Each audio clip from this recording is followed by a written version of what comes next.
Hai Sobat Kemis, apakah kalian siap untuk belajar hari ini? Hari ini kita akan mempelajari tekanan osmotik. Sebelum kita memasuki materi, Sobat Kemis perlu tahu dulu nih apa saja tujuan pembelajaran kita kali ini. Yang pertama, Sobat Kemis dapat menjelaskan pengaruh zat terlarut terhadap tekanan osmotik berdasarkan zat terlarut. 2. Sobat Kemis dapat memahami tekanan osmotik berdasarkan fenomena dalam kehidupan sehari-hari.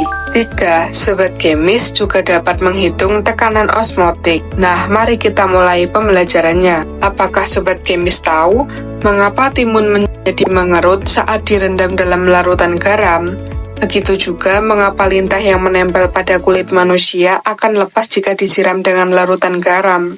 Ternyata pengarutan pada timun disebabkan oleh perpindahan larutan dari dalam sel timun menuju larutan luar atau larutan garam. Karena tekanan larutan di luar memiliki konsentrasi yang lebih tinggi.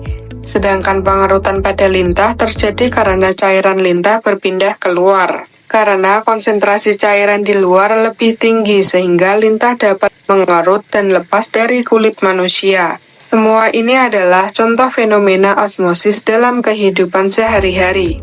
Osmosis merupakan perpindahan larutan dari konsentrasi rendah menuju konsentrasi tinggi melalui membran semipermeabel hingga mencapai keseimbangan konsentrasi. Untuk memahami proses osmosis, mari Sobat Kemis perhatikan ilustrasi berikut. Dalam sebuah tabung terdapat larutan air dan glukosa, di mana air bertindak sebagai pelarut dan glukosa sebagai zat pelarut. Air akan berpindah melalui membran semipermeabel menuju glukosa karena glukosa memiliki konsentrasi yang lebih tinggi.